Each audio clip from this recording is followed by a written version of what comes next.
So, hi Jim, how you been doing? I'm good, Manny. Thanks for Well, having me today. you are an amazing leader. You've been Well, serving Northwest Indiana for a thank you. very long time.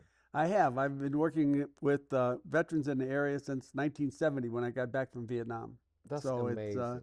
I do a lot of work with PTSD and the moral injuries of war, and I also like to work with the young guys that are in the trenches that have they might have a day job and it might be 40 hours, but they can't afford to get sick. They can't afford to break their arm, and they don't know the opportunities that's there for them. So I like to work with them.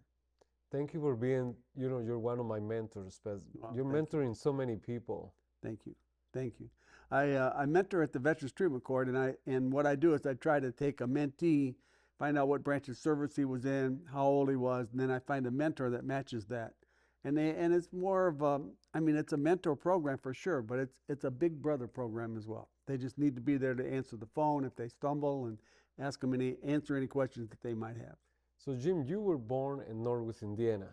I was born in Gary, Indiana, and I was born in Hammond and was raised in Gary, Indiana. My dad came up from Kentucky for work, and my mom, I believe, was from the St. Louis area. So pretty typical growing up, baseball, football, Calumet High School, and then everything was pretty typical until I went to Vietnam. Really? And you have a couple brothers or I do. I have one brother and three sisters, so there's five of us, and by the grace of God, we're all still kicking, so to speak. oh wow, that's amazing. Yep. And Yeah, there's three of us that are right around 80, and there's the other two are right around 60. So we're all blessed. so what makes you had a typical young person's life. Hmm. How you end up connecting with the army? Well, I got drafted in 1969 and went to Fort Leonard Wood, Missouri, for basic training, and then Fort Eustis for the crew chief door gunner training, and then spent a year in Vietnam, and then got out of the service. Now, I know many Vietnam vets, they not all of them end up in the ground. So you actually got to Vietnam in the middle of the war. Well, as a door gunner on a helicopter, you're pretty much right in the trenches with people. And on April 21st of 1970, our ship was shot down, and I received a Purple Heart and a Heroism Medal for Valor.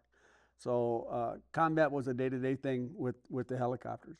Were you ever afraid or were you concerned about your life? You went through some things. Well, ironically, I wasn't. Even on the bad days, I never really thought I was going to die. When we got shot down, as we tumbled through the trees, I kept telling myself, I'm still alive, I'm still alive. And once we got to the floor of the jungle, we had to set up a perimeter and wait to get picked up. But I never thought I was going to die. Can you describe a little bit about day to day, how was to be there? In Just Vietnam, yeah. well, they posted the flights the night before, so you knew who you were going to fly with and basically which direction you were going to go, whether you were going to put troops in or you were just going to do resupply. You knew the gunships that were going to be with you, so you pretty much knew your day to day responsibilities the night before. And then fortunately, you just got to come back home and have chow in the mess hall. A lot of people didn't have that. The grunts that were in the bush, they didn't have that. They just suffered through everything out there. While you were in Vietnam, were you able to communicate with your family? Phone calls or letters? How? We did letters. We were not able to do phone calls at all. But when I spoke just a second ago about April 21st, and when the ship got shot down, and I had a broken wrist and injuries to my back, and I couldn't write home, couldn't write my mom for just a little bit, and she went to the Red Cross, and they got a hold of me and said, you need to write your mom.